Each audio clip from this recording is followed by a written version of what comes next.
Welcome to CarePod, a safe place to educate, inspire, and renew the caregiver. Listen in with our host, Dr. Kipley Bell, as she interviews different experts along the caregiving journey.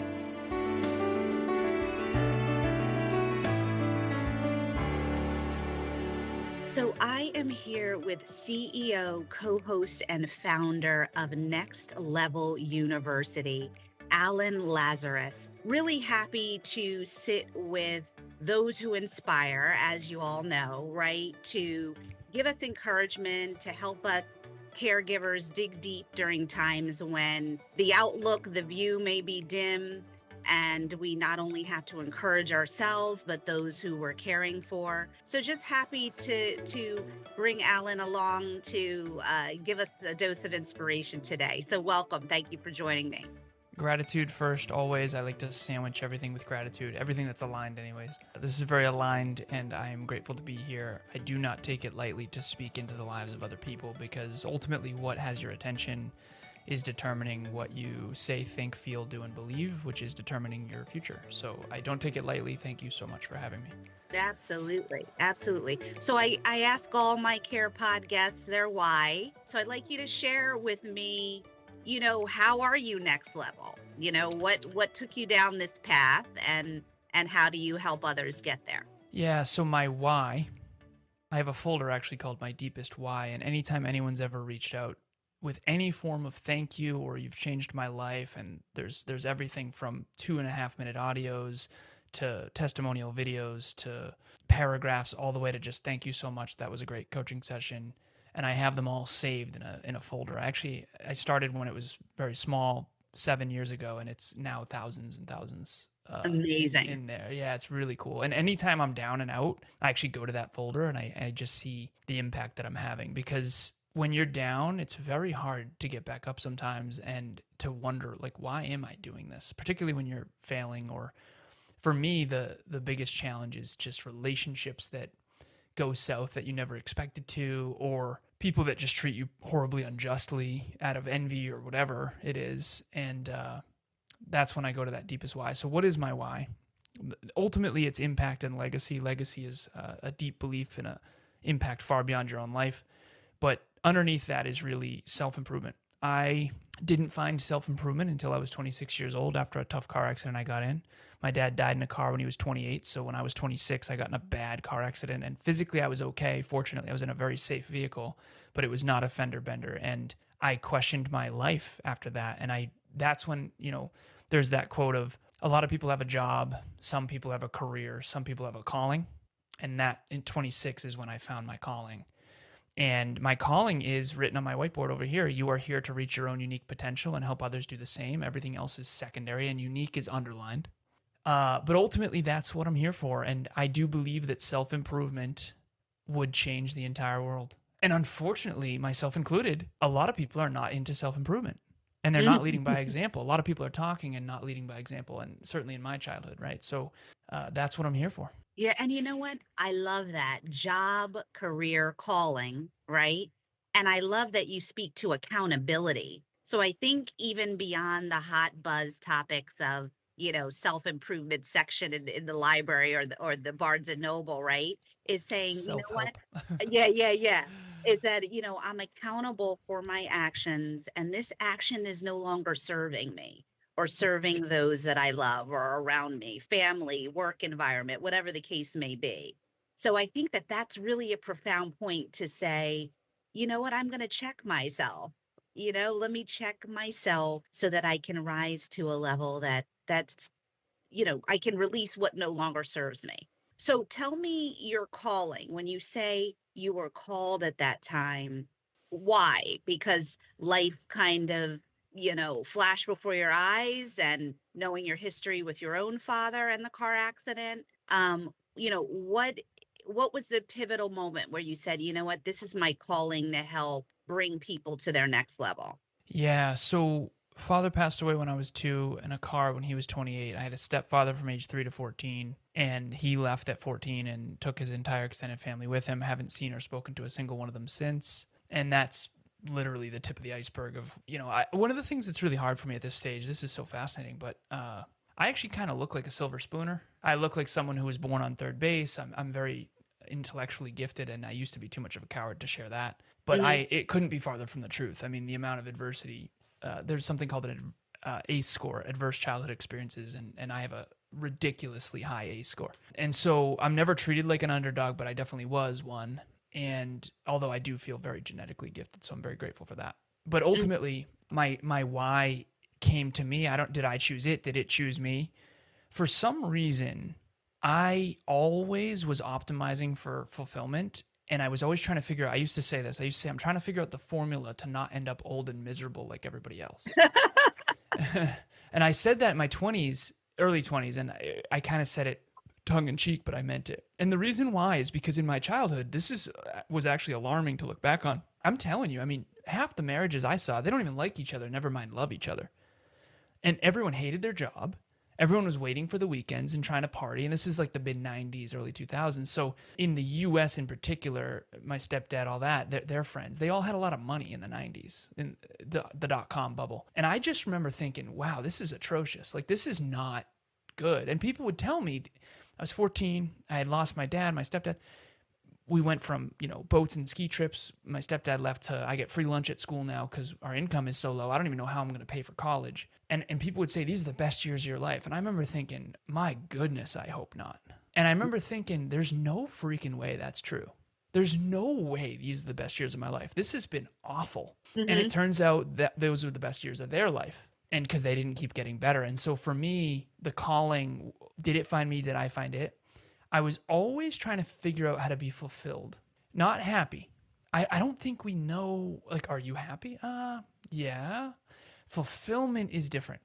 Fulfillment is meaningful. It's, Purpose. Yeah. and I've always been an existentialist. An existentialist is someone who questions existence. And Mhm. so I've always been trying to understand myself, others in the world, and myself. Unfortunately, I didn't start really studying myself until after 26. But before that, it was understand people, understand the world, psychology, neuroscience, science, Mhm. technology, engineering, mathematics, business, finance. I have to get it. I want to get it. And I finally, I'm in my mid 30s now, and of course I don't get it. Compared to what there is to know, I know nothing. Compared to what other people know, apparently it's a lot. Mhm. And Mhm. and so, yeah, I think I chose it. It chose me. I just didn't understand why people weren't questioning stuff more because it looked to me to be pretty atrocious. Yeah. Mhm. So who was that mentor, you know, spirit guide, if you will, old soul that you would say laid some of the trajectory of your life? I have a teacher. Her name was Mrs. Pryor, Christine Pryor. I've actually since emailed her and just told her, thank you several times because she brought me to math meets at WPI, which is my alma mater. It's a kind of like a mini MIT in Massachusetts, and it's one of the best engineering colleges in the world. Very expensive, and I'm actually speaking there next month.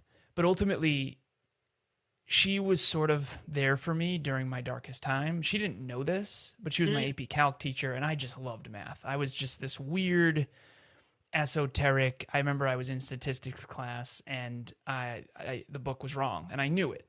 It was like that's wrong. And everyone in the class, including the teacher, her name was Mrs. Knapp. She's since passed away, but she was actually very unkind to me in that moment. And the whole class was laughing at me. Some of my best friends turned against me in that moment. And I was like, they're like, really? You think you're smarter than the book? And I was like, I'm telling you, this is wrong. I know that it is. And that's kind of when I learned that being smarter than other people was actually not good for your social life. So I kind of exiled that until after 26 too. Mm. But ultimately, I went to Mrs. Pryor and we proved it on the whiteboard. And then we brought it to Mrs. Knapp and to the class. And my best friend at the time, his name's Keith. We called him Kiki. And he said, that was the day I knew you were smarter than me. I just couldn't get it. And he was so mean. They all were. They were all really mean to me. Like, they were vehemently against me. Like, really, Alan? I think they just thought I was really arrogant. And the truth is, I think most people do think I'm arrogant. I just have a lot of self-confidence. I'm mathematically inclined, so I reverse engineer everything. And I realize that I have more self-belief than I do humility. So if I have level 10 self-belief and only level 8 humility, I'm going to appear level 2 arrogant. It doesn't mean I'm less humble than other people. Yeah, okay. So you But obviously are... you need that though. You need that swag, I think. In this day and age, you need that swag and that next level belief to execute. I mean, that's just the bottom line. I do believe that I have a business partner now. His name's Kevin, And in high school, he didn't like me. We were friends in middle school. In high school, he hated me. And later on in our mid-20s, we came together as mutual existentialists who both grew up without fathers. And it's become this really cool thing. But he says, you weren't that arrogant. I was just super insecure. And honestly, I was a little arrogant. I was young and naive, and I had really good brain, a really powerful brain. So of course I have mathematical certainty with the things that I do because I can reverse engineer success. And that's actually what I do for a living now. But ultimately you do need to have self-confidence for sure. There's a big difference between being self-confident and being entitled. Elitist. Mm-hmm. Entitled or elitist. There's a lot of that being misconstrued lately, if you know what I'm saying. Yeah. The elitist in me was stripped from me when I lost everything by 14. So tell me, how do you take someone then, okay, who might be 20 years your senior? They come to you, they say, I want to be next level. I don't want to be, a cog in the wheel. I don't want to just work the job or have the career. I want to fulfill my life's purpose. How do you then channel that to empower other people? So I have many clients. I have 26 clients on my roster currently, and that's literally what happens so I have one 24-year-old, I'll speak anonymously about, his name's Cole. 24 years old. This is the system that I bring people through. I have a digital asset that's an iceberg, and it says results on the top, and then underneath the iceberg is all the systems and tools, all the things, and beliefs, all the things. And the simplest form of it is goals, metrics, habits, skills, and identity. The problem is the identity needs to be first, not last. If I could go back and talk to 24-year-old Alan, I would say, brother, you need to learn self first. Because yes, if you achieve goals, you'll one of two things is going to happen. If you have goals, most of the reason why I think a lot of people don't achieve their goals, and you can research the stats on this. I'm a computer engineer. So Kevin says every time you say you're an engineer, it gives you permission to be a dick. No, that's not what I'm saying. I'm a numbers thinker. Everything is statistics, math, probabilities, numbers, and formulas. Everything. So please don't villainize me for this, but here we go. All right. If you look at the statistics, the latest research shows 96% of people don't have written goals. Only 4% of people have written goals, and only 8% of them, based on the last time I looked this up, ever achieve them. And when I saw that, I was like, what? When you grow up, you learn how weird you are or how normal you are. I learned how weird I was. I've never not had written goals. Never. I decided to get straight A's in high school when I was a freshman, and then I did it. And I got the President's Award. It's behind me, signed by George W. Bush. I'm not saying that to flex. I'm saying I've never not went into the future and then reverse engineered the finish lines that I want to create. Now, here's the problem. I didn't go inside first. And I think women tend to go inside first. Men tend to go external first. And I do think women are more statistically humble. And anyone who disagrees with that is probably just ignorant. That's my truth. And I coach a lot of women and men. So identity needs to be first, which is self-awareness, self-acceptance. Listen, not everyone's going to beat LeBron James at basketball. Not everyone's going to get a 700 on their math SATs like I did. You do need to know your strengths and weaknesses, and your goals need to be aligned with your potential. So it's realizing your potential first. Yes, but you have to actually assess it from an accurate perspective, and you have to get feedback that's true. I have two people I'm thinking of. One of them name is Gabby. The other one's name is Jenna. They both came to me and they said, I want to start a podcast. Gabby is a world-class speaker. I get testimonials from my clients, and they've both been clients. I said, Gabby, how many times did that take you? How many takes? She said 0. I already knew the answer before I asked. She's so good, and she doesn't even have to try. This other person, Jenna, not a strong speaker. You could spend the rest of your life trying to be like Gabby, but you need to be Jenna, not Gabby. Jenna loves spreadsheets. Jenna's great at spreadsheets. Was my EA. Jenna's a great EA. Gabby is a speaker and an orator and a communicator, and she's a leader. Jenna, not as naturally inclined in that. So if you don't know your strengths and weaknesses, and by the way, every strength comes with a weakness. Yeah. Yes, absolutely. Then you are going to set goals. Stronger. Right. This February, celebrate Black excellence, unity, and empowerment at the Impactful Black Collective. On February 22nd, 2025, join us at the Hilton Inn in Hamilton, New Jersey for an evening that will heal, empower, and educate. Network with trailblazers, showcase your business, and be inspired by powerful presentations designed to uplift our community. Vendors, don't miss out on your chance to shine. Limited spaces are available to connect your brand with passionate, like-minded individuals. Together, we celebrate history. Together, we build the future. Impactful Black Collective. Heal, empower, educate. Get your tickets now and secure your spot. Let's make an impact this February.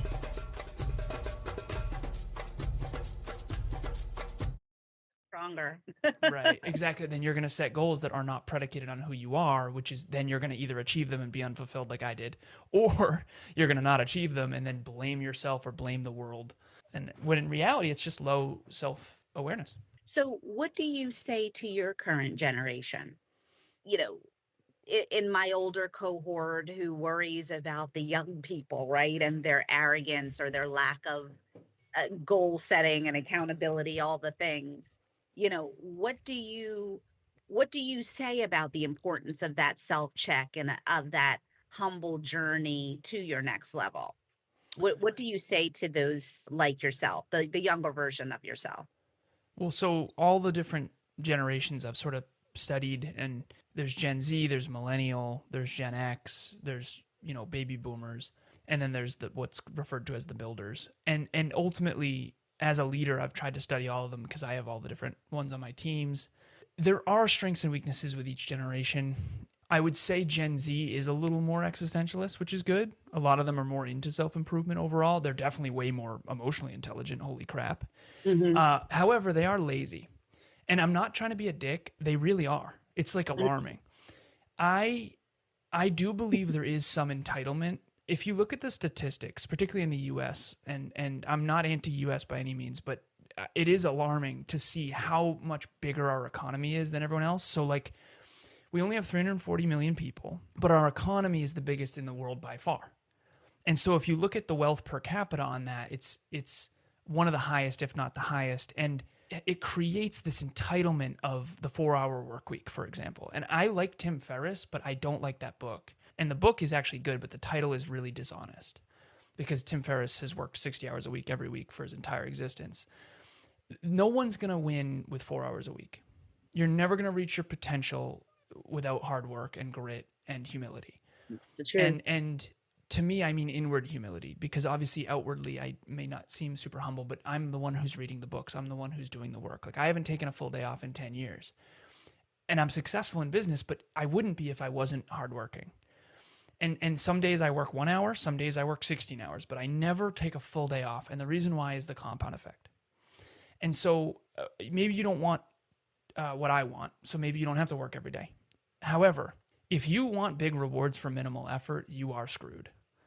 And if you are like that at a young age and you have that entitlement, that spoiled brat syndrome, you will not ever really succeed in the real world. You can look real good on social media and you can paint abs on and you can do your thing and maybe you'll be famous. But I'll tell you what, I literally coach a supermodel who's famous. If you aren't good at business and you can't work in the real world with real people, you're in a lot of trouble. And I think that there's a lot of people that I've met that are extremely successful on social media, but they don't make real money and they don't have a real home and they haven't built a real marriage with a real family. And those skills behind the scenes are more necessary than whether or not you can use Facetune on Instagram.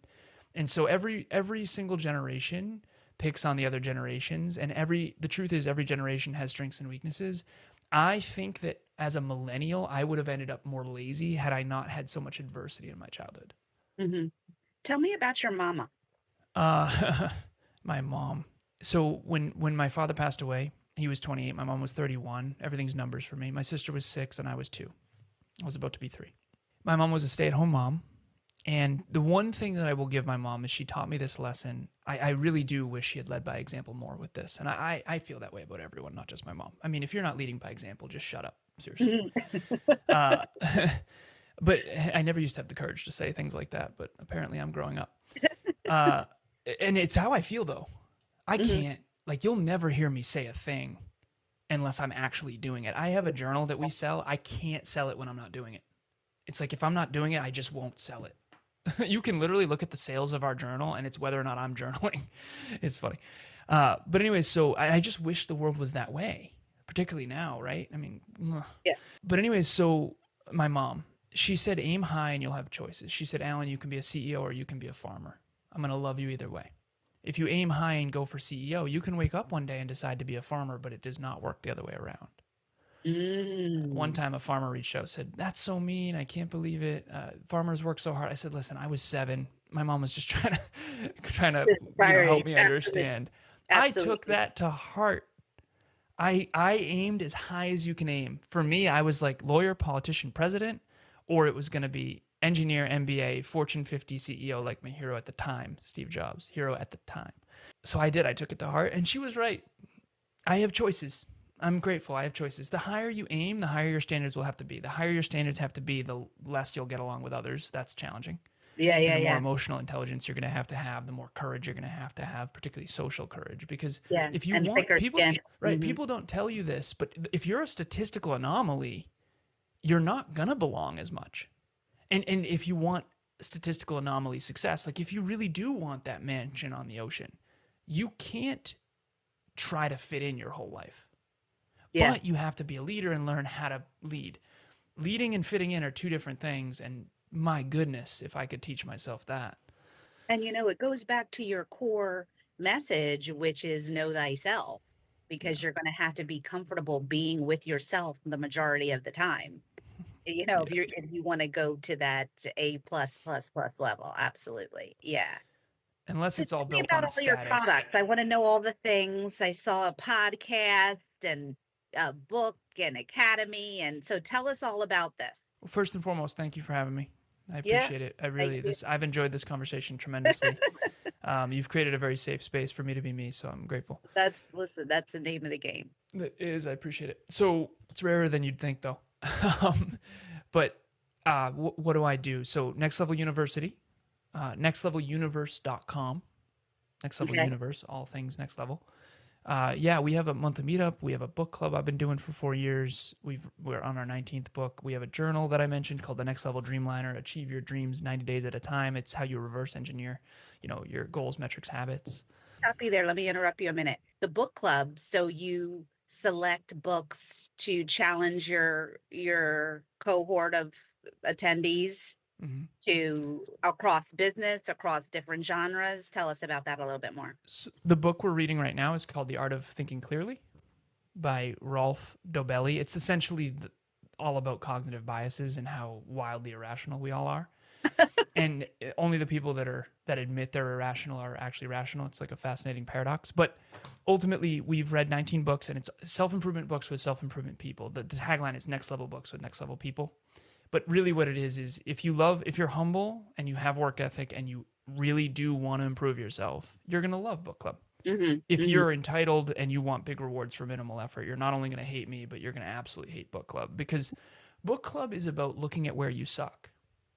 I'm not here to affirm how awesome you are. Like, that's useless. Right. I would really prefer to look at what I always say this to Kev, because Kev's like, geez, you're hard on me. Dude, the awesome parts about you don't need to change. Listen, you're my business partner. We're 50-50 business partners. Yeah. So I'm grateful. You're awesome. You're so smart. You're like ahead of yourself. Like it's like I'm trying to catch up with this gorgeous brain of yours. Let me reel back a second. You said what did you say about, I love that. Are we doing too much affirmation? Are we doing too much of that? Tell me. Go toxic there. Positivity. So there's toxic negativity and there's toxic masculinity, and a good example of that would be Gaston in Beauty and the Beast. I mean, just high on yourself all the time, right? That's useless in my opinion. I mean, oh yeah, I'm in such great shape and I'm so awesome already. Like, that's useless. You want to know why that's not useful? That's not what needs work. That is so good. Seriously, That's I'm in the good. rarity. Thank you. I'm in the rarity in this. I don't want to just talk about how great we are. Like at NLU, yeah, we're awesome compared to other companies and other podcasts, and we're doing a great job and whatever.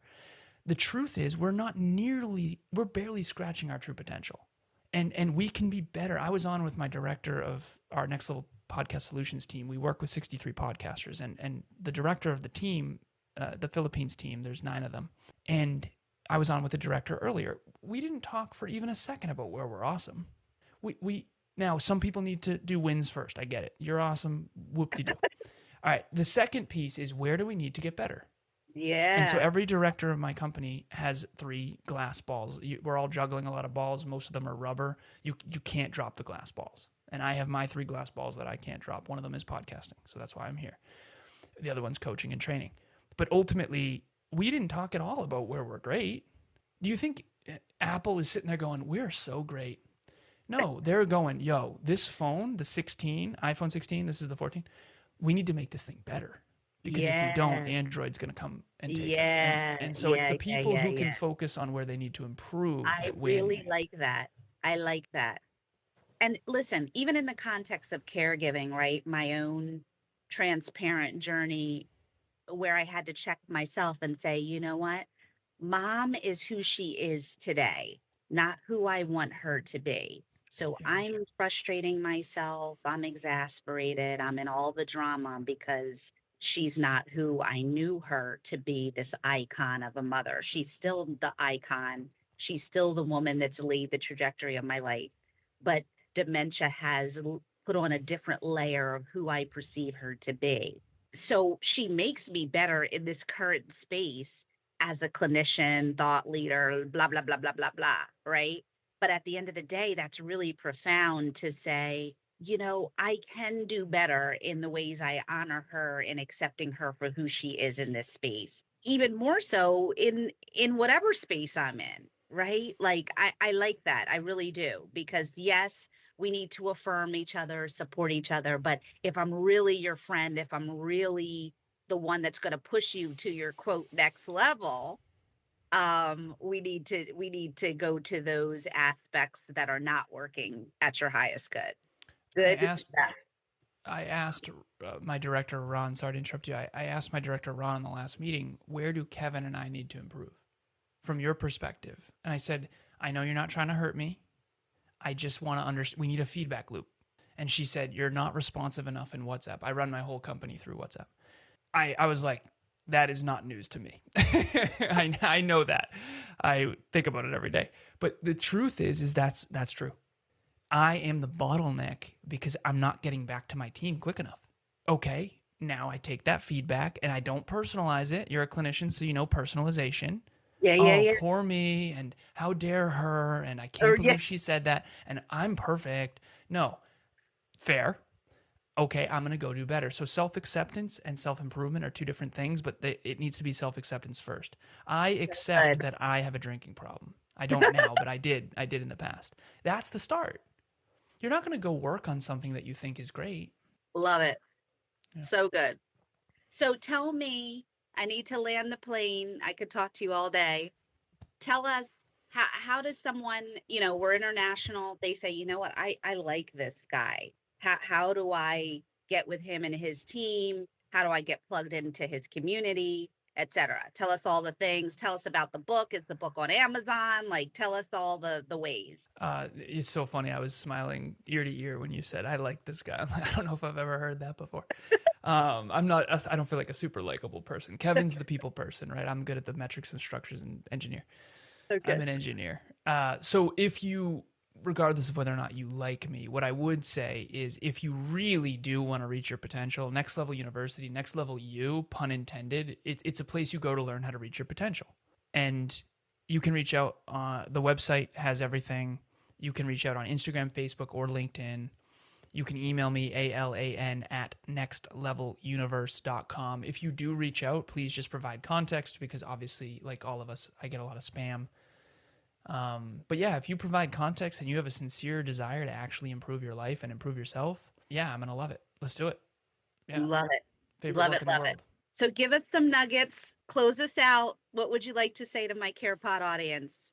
Personal responsibility is everything. Nothing changes until you take personal responsibility. Like, seriously, as much as this is a fortune cookie quote, you know, it wasn't my fault my dad died. It wasn't my fault my stepdad left. there's a lot of things that weren't my fault when I was a kid, but it is my responsibility to find a way to break that cycle and to be the male role model I never had. It's my life is my responsibility. If my company fails, it's on me. 100%. It's on me. I was too lazy. I was not a good enough leader. I did not read enough books. I was not in WhatsApp often enough. It's a you problem. And if you're in a relationship like I was, where you're pointing at you and they're pointing at you too, you better get out of that thing quick. The people you surround yourself with are feeders or bleeders. And the feeders take accountability and personal responsibility. I'm always looking at that. If you Feeders can't or take bleeders, folks. Feeders or bleeders. That's good. That's good. Well, I enjoyed this. Thank you did so too. much for being a guest. Thank you so much. Thank you for having me. Thank you. Gratitude, all things, and keep obviously doing what you're doing in the world, because self-improvement spreading, I think, is going to change so many people's lives. And it's very clear that you have a very powerful mindset of self-improvement and personal accountability. And if you didn't, I would know, because you wouldn't like me. Well, thanks for being my guest. I appreciate it. Thank you. Great information right from the source. For more information on how to caregive like a boss, check out impactfulcaregiving.com. Want to be a guest on the show? Contact us at CarePod at impactfulcaregiving.com.